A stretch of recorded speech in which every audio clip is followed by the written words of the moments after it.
Paul, in his letter to the Galatians, said, I see that you observe days and months and seasons and years. I am afraid I have labored over you in vain. Now here we are, this crowded week of observing these different days. And this is the season, and naturally it's the year. What did Paul give to the world? What he gave to the world is this, that the Spirit of God and the human imagination are one. He said, we did not receive the spirit of the world, but the Spirit which is from God, that we may understand the gifts bestowed upon us by God. Here is the one that became the many, that the many may become the one. For one must be all, and comprehend within itself all things, both small and great. Everything in the world, all that I behold, though it appears without, it is within, in my imagination, of which this world of mortality is but a shadow. So when we are told, if I be lifted up, I will lift all men and draw all men unto me. Now we are told he is lifted up. Therefore all men are already redeemed. But they have to experience it within themselves. They are already redeemed. But in this world of mortality, this must be now, I would say, repeated within the individual. For he must contain and experience all within himself. There is only God in this world. God only acts and is in existing beings or men. Now let me share with you a story that was given to me last Friday night. This lady's husband's name is Ray. When I use the word Ray, I am speaking of her husband. She said, last year, Ray said to me, it's going to cost $1,000 to put on a roof, a new roof. We need the roof. Well, it cost $1,000. She didn't say they could not afford it. She just said, I saw the new roof. Right then and there, I saw the new roof. Then she said, I was working at my sewing machine. It's an old one, but it was adequate. It did the job. But I would like a new one, she said. And so I imagined a new one. There was the old one, but I imagined the new one. Then I was putting away my tape recorder, and I felt how heavy this thing is. I would like a new, lightweight one. I put the old one away, the heavy one, but I thought I would like a new one that is light of weight. So I put it away, the new one that was light of weight. Then she said, Ray said to me, my new shoes hurt. He just bought them and they were hurting. Well, I wanted him to have shoes that did not hurt. That in my imagination. All this was last year. Then came the turn of the calendar year, and we had a robbery. No, they didn't steal the roof, but they took the other movable objects. And this past week I got a settlement from the insurance company, pardon me, for $2,050 I now have my nice new sewing machine. I have my nice lightweight tape recording. Ray's shoes do not hurt. And there is money for the roof and much, much, much left over. Now, who instigated the robbery? Now on Friday you will hear, if you go to service, there are 7 words on the cross. 3 taken from Luke, 3 from John, and 1 from Matthew and Mark. It's the same one from Matthew and Mark, which is the 4th one. My God, why hast thou forsaken me? That's the one taken from these 2 Gospels. But the first one used on the cross is from Luke. Father, forgive them, for they know not what they do.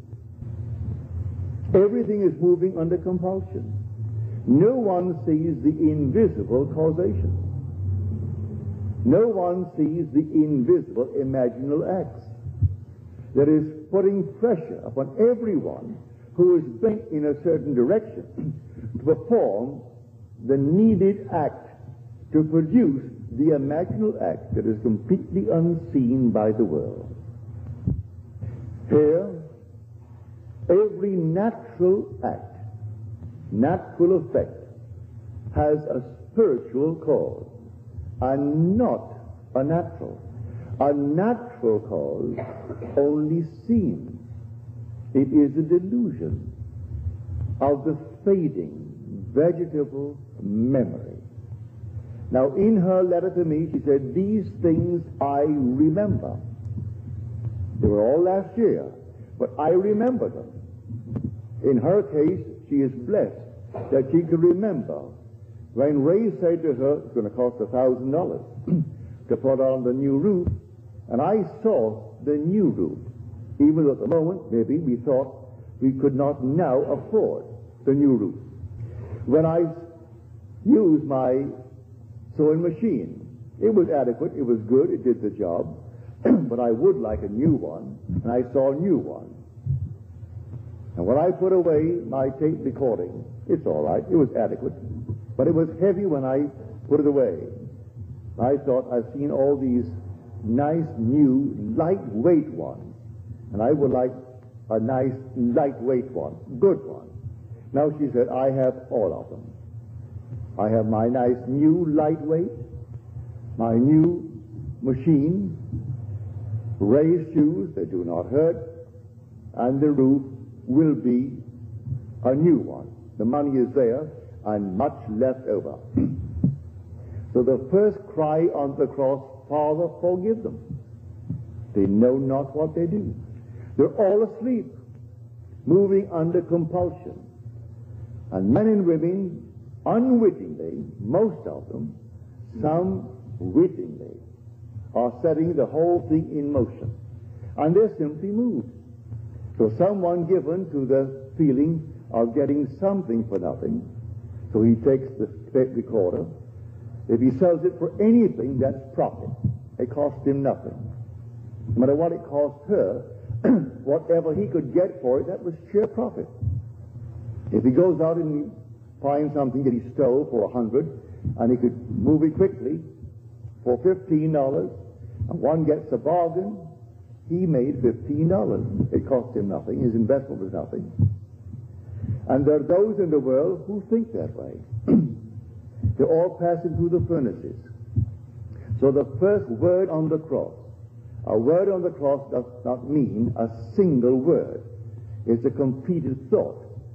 So the shortest word is, I thirst. But there are 2 words.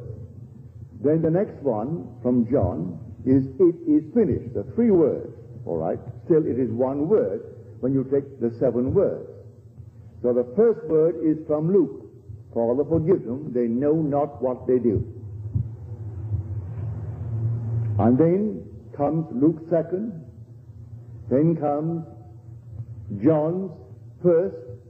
Then comes Matthew and Mark. And then comes 2 from John. And then Luke completes it. Father, into thy hands I commit my spirit. But when he said, and this little punctuation mark has been pushed around in the second word on the cross, which is from Luke, and the thief turns to him and asks him to have mercy on him. And he said, behold, I say unto you, today thou shalt be with me in paradise.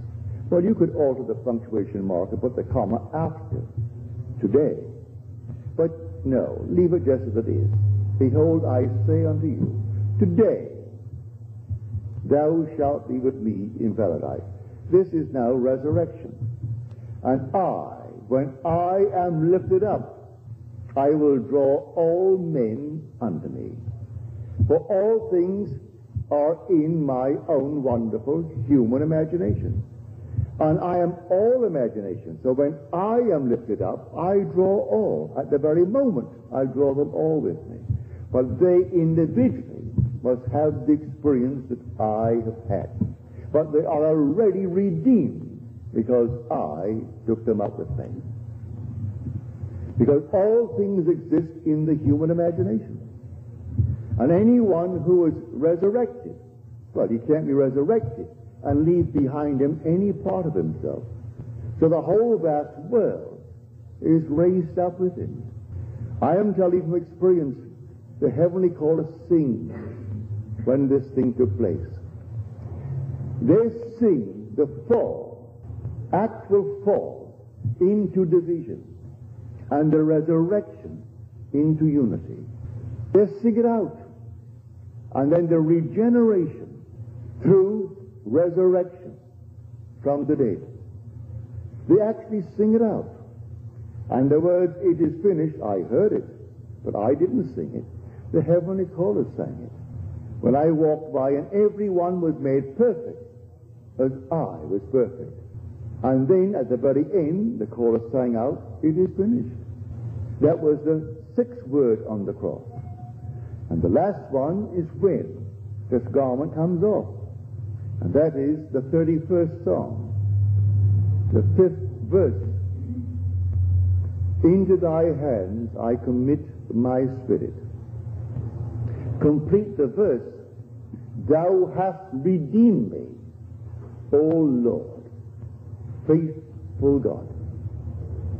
That was the promise of the beginning. I would fall into division and become fragmented, dwelling in all, that not a thing in this world could be apart from me. Because how could I be apart from something that I'm going to influence? Because all things by a law divine in one another's being mingled. If I'm not penetrating you now, I couldn't see you. You couldn't hear me if I did not penetrate you and you penetrate me. So all things by a law divine in one another's being mingled. So when I am lifted up, I take with me my entire universe, my whole vast world, knowing that every one that is now shadowed in that world will have a repetition of the same experiences. For one fell into division and then resurrected into unity, bringing all back together into the one. So in her case, I can't tell you how thankful I am that she shared it with me. That she could now actually feel that the robbery, which seemed at the moment of a shock, she lost the tape recorder, she lost this, all the movable objects. And then came the settlement from the insurance company for $2,050 which replaced these with the new ones, all the light ones, and enough to put on the roof, and then still left over. So, Father, forgive them. Yes, the thieves of thieves. It's yourself pushed out anyway. Here someone is tonight accused for stealing maybe what? A little cup or a saucer. And yet the bank where I bank, United California Bank, they're still looking for the internal thieves who stole $50 million last year from their subsidiary in Basel, in Switzerland. $50 million. And they know it all is on the inside. It can only be on the inside by trusted employees. They think they can bring it down to six trusted employees. They can't quite put their fingers on it because in Switzerland there are all these strange hidden accounts. But they are missing $50 million. So someone goes into the bank and holds it up and gets $1,000, and we balloon the whole thing. The other thing is hush-hush. Here is a bank in Illinois a few months ago, close to $7 million, and they still can't quite put their finger on how it happened on the inside. No one came in and robbed them. And we speak of the little shoplifting on the outside, and the poor little girl goes off to jail, or the little boy goes off to jail. I'm not condoning it. If you could stop the investment from the inside, your dividends would jump from its present little 3% or 4% to 20%, if you could only stop it from the inside. All things happen, really, in the true sense of the word, from the inside. So that every so-called act in the outer world that seems so, well, a cause in itself. May I tell you, every natural effect has a spiritual, imaginal cause, and not a natural. A natural cause only seems, it's a delusion of what? The fading memory. Man can't quite remember. Pardon me. Luckily, she remembered when Ray said we could use and need a new roof.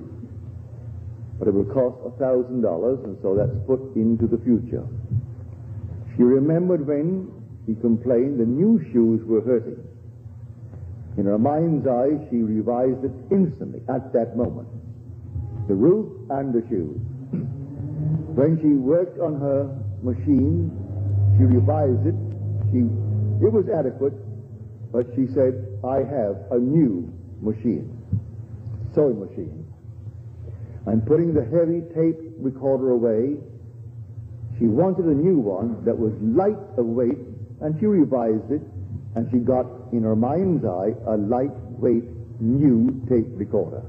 Then she goes home one day to find the house had been robbed. She had carried insurance, so she brought in the insurance, and here they paid her the $2,000, which replaced all these things in a new way. So I tell you, this story is the greatest story ever told. There's no story like it. But Christianity needs forever and forever to be saved from secular history. It is not secular history. It's the history of your own wonderful human imagination. God and your own imagination are one.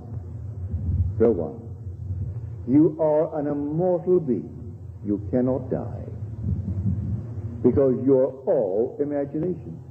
And when you actually know it from experience, then you can wipe your tears. Nothing can pass away. You may not see them with a mortal eye, touch them with a mortal hand, but they are in a world just as real as this. Just as real. Continuing the journey until they reach that moment in time when they are resurrected. And then their scattered body begins to be collected, and they're gathered together into one.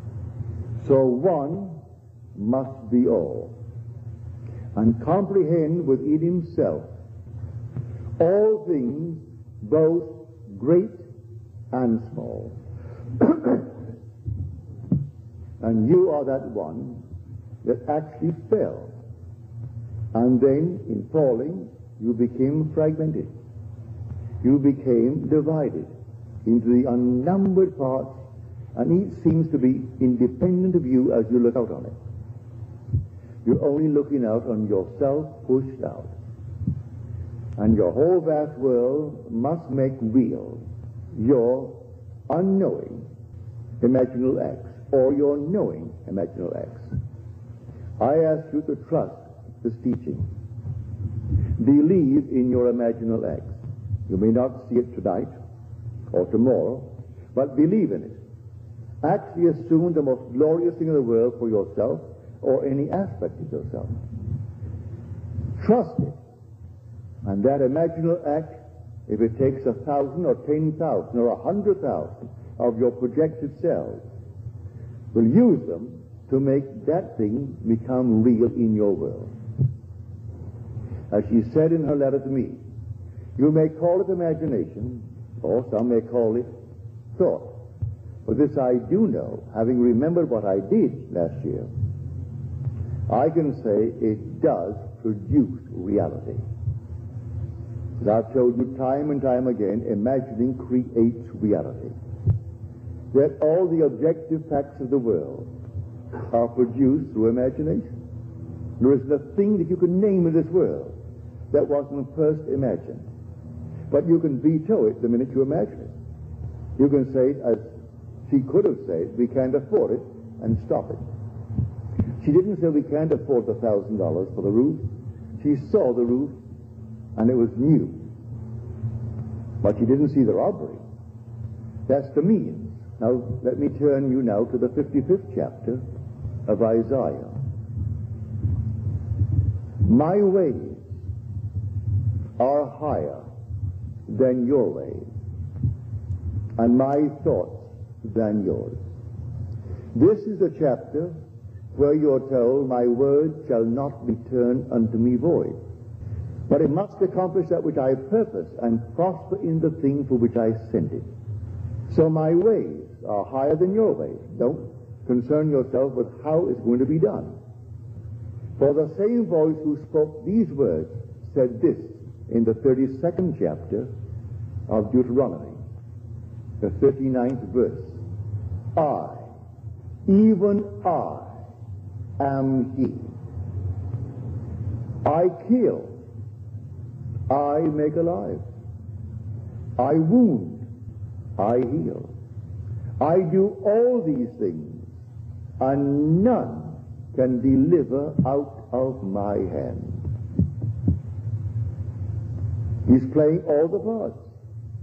And if one is basically inclined to steal, he will use it to produce the necessary means to get the money to put on the roof. So she comes home, and there was a robbery. All the things have been replaced with new ones and better ones as she desired them. At the moment it seemed to be a shock, but she set the whole thing up in motion, for she's the one who spoke those words. I kill and I make alive. I wound and I heal. And none can deliver out of my hands. For the Spirit of God and the human imagination are one. And there is nothing but God. All things were made by Him, and without Him was not anything made that was made. And so if all things are made by Him, is there a thief in the world? He's playing that part. Is there a so-called hero in the world? He's playing that part. A coward? He's playing that part. He's playing every part in the world, and it all adds up to produce the unseen imaginal acts of men. So you are alone, and you think no one sees me, and this means nothing. It's only my imagination. And you carry on your lovely imaginal act. And so that's it. Not knowing that you're actually producing tomorrow's effects in this world. And when it comes into the world, that natural effect has an unseen, invisible, imaginal act as cause, and not a natural cause. A natural cause only seen. It is a delusion. Delusion of what? Of your fading memory. You don't remember when you did it. So when confronted with your own harvest, you can't quite believe it.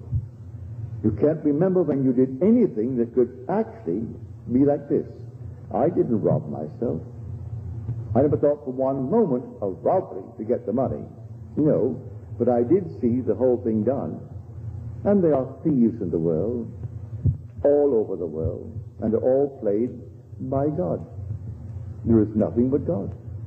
God only acts and is in existing beings or men. Now let me find that actor, because God only acts, and He is in all existing beings or men. Well, I'm a man. I've got to find that actor. For the thing that I see reflected in the mirror when I shave in the morning is a mask. That's persona. Now, who is wearing that mask? I answer, if you say, Neville, I turn around and I say, yes, here I am. But who is the being that is there? I am. That's my real name. But the mask is called Neville. But I will say, I am Neville. So the wearer of the mask called Neville responds. That being in that mask, behind that mask that no one sees, is God.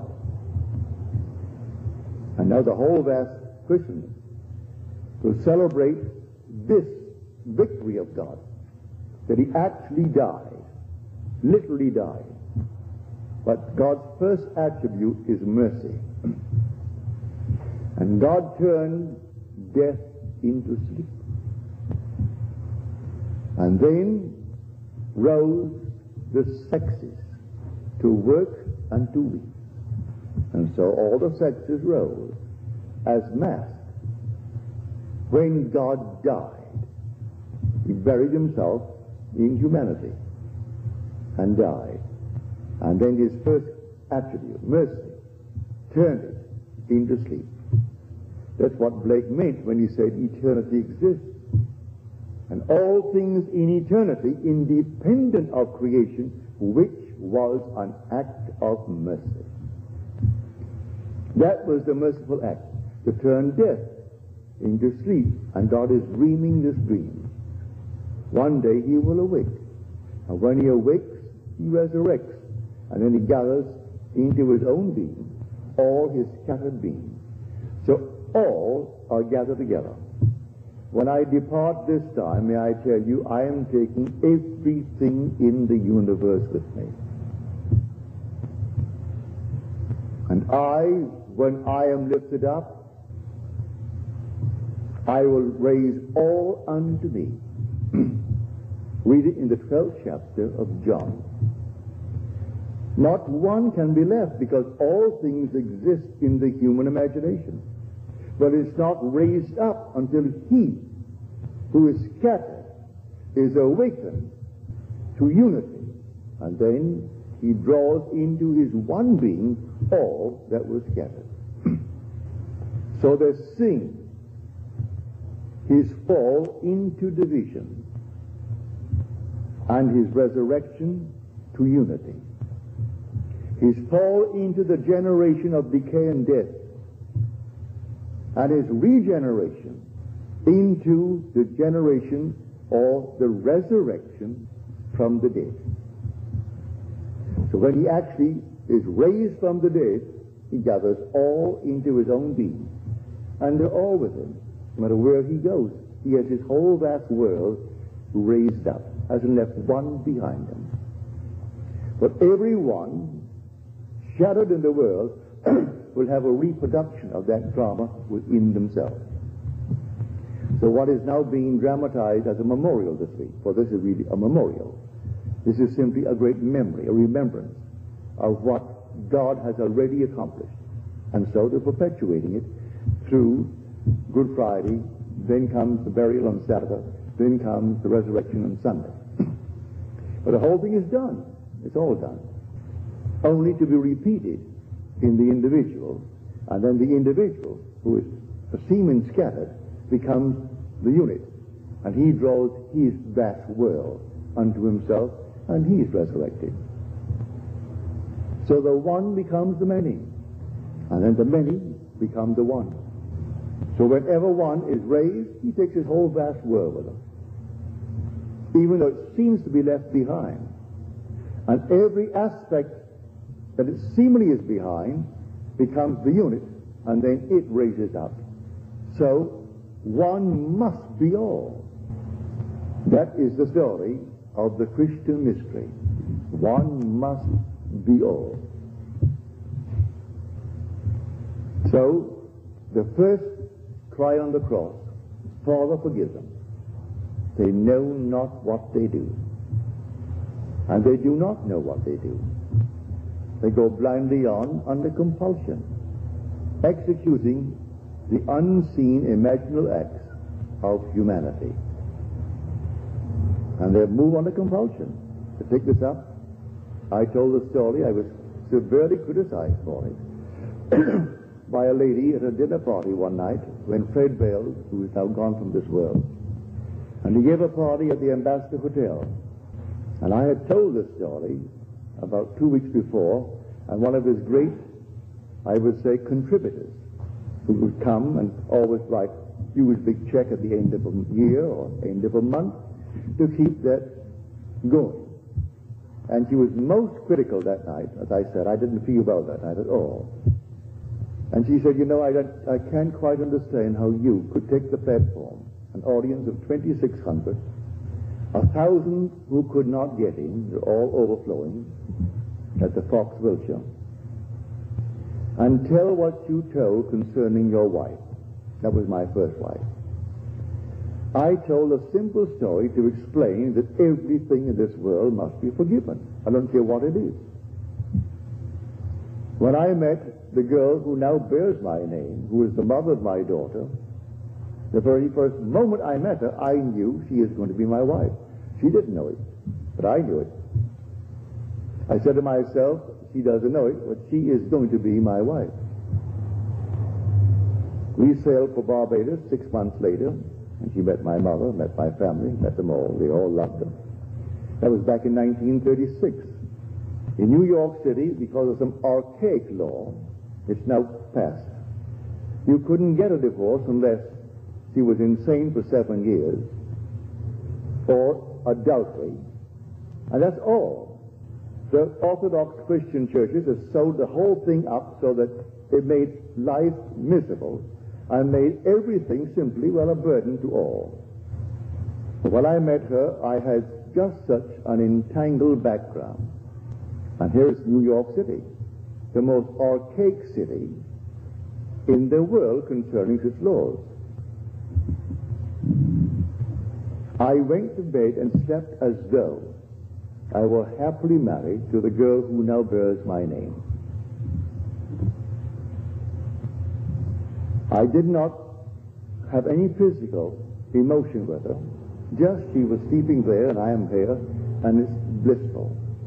I did that for 1 solid week. Then comes a telephone call from the court one morning, telling me that I must come down to this federal court on Tuesday morning. Well, I was groggy. It was early in the morning, and in those days I didn't rise as early as I do now. And so I just said, all right, and I hung up. After I hung up, I wondered, what on earth is all this nonsense? What have I done? I must be in court. I haven't received the summons. Not a thing. I must be in court. Well, on Tuesday morning that I'm supposed to be there, I made no effort to go there. And about 9:30, the phone rang. It's the court. And they say to me, you're supposed to be here in court this morning. You meet at 10. And I said, what on earth am I supposed to be in court for? They said, well, it happens that your wife is arrested. And we thought maybe you could throw some light on the reason for her arrest. That's why we asked you to come down. Well, I wasn't shaved. I simply threw myself into the clothes, and off I went to a taxi down to the court. And I got there just as they were bringing her in. Man whispered into the 3 judges, 1 judge's ear, that I was in the audience. The judge asked me to take this. You don't have to swear, but would you please take the stand and throw some light on the behavior of your wife? She tells me you've been separated now for almost 14 years. I said, yes. Is it a religious reason why you've been separated? I said, no, none whatsoever. We knew we were wrong the very first day we got married. We knew it was completely a failure. Right away. Then he read the case. She was picked up for shoplifting. They went to her home and found other things in her home. I said, what do you say for this? I said, as far as I'm concerned, I don't think that really she is a shoplifter. It's far as I'm concerned, she just moved under compulsion, taking into consideration her age. She's 8 years my senior, and she's passing through a certain emotional state. And do be lenient. We have a son, and he lives with me. And I don't want anything to happen to his mother that would cast any shadow on his life. He is a wonderful boy. He is in my charge by law. He is in my home, lives with me, and I don't want anything to happen to her that in any way would reflect upon my son. The judge said, you know, in all my years on the bench, I have heard no plea by one for another who has every reason in this world to get her committed, because that in any other state would be enough for what he wants, which is a divorce. And yet he pleads for her. He sentenced her to 6 months, and then on my plea, he suspended it. She met me on the outside and said, Neville, that was a very decent thing to do. Give me my papers. She knew I was looking for. And my dancing partner told her I was looking for to serve the papers and therefore to be scarce and move out of New York City. So she did. But she had to commit the act, and they had to call me and ask me to throw light upon that. How could I condemn her? Who was the actual cause of her shoplifting? I slept as though I were blissfully married to the girl who now bears my name. And I had to get the evidence. I had to get some reason to bring the action. And here my wife actually gave me the papers. I said, I don't have the papers with me. She said, I'm driving home to your place right now, and you can give me the papers. That's illegal, to serve your own papers. But she drove up to my hotel where I lived. I went to my room, came down to the lobby, and gave her the papers. Did my own serving. Now that is an illegal thing in this world. But then I got my divorce. In the city of New York, then I could marry the girl who now bears my name. And when I told that, I told it only to tell people of that one word, the first word on the cross, Father, forgive them, for they know not what they do. They're all moving under compulsion. And the unseen causation is hidden from the world. They do not know who is treading in the winepress. And I was treading in the winepress to be happily married to a girl who was not then engaged to me, because I couldn't be engaged to her under the circumstances. And then my wife behaved in such a manner that it made it real and natural for me to do what I did. How can I blame her? So the first word on the cross, Father, forgive them. They know not what they do. They have to do what they do. I have to fall into division and fragment my being into the unnumbered parts called humanity, and then rise into unity and gather all my scattered members together and rise as God himself. That's the story. It is God who fell and God who rises. So I know from my own experience nothing dies. Those who have not had the experience here, all right, they're restored in a world that is terrestrial, just like this. And they continue their journey until that moment in time when they're resurrected. And resurrection is resurrection into unity. And the outpictured world, the whole vast universe, is himself pushed out, is gathered together then. And they move up. And when I am lifted up from the earth, I will draw all men unto me. See it? This is the mystery of which we speak here night after night. You're not some tiny little thing that's pushed out. You are the whole. One must be all. And the day will come, you will find that you really are the all. So not one person in the universe could be outside of you when you are resurrected. Because as you are raised up, you raise all living. And each will have the experience of being raised up, and all, eventually, will be the one. And in that day, there shall be one. His name one, as we are told in Zechariah. But Blake tells it so beautifully in his dream of 9 nights, called Valor, or the 4 Zoes. And then he tells a story of the falling into division. And when they're all gathered together, this one man they call Jesus. And they in him, and he in them, live in perfect harmony in Eden, the land of life.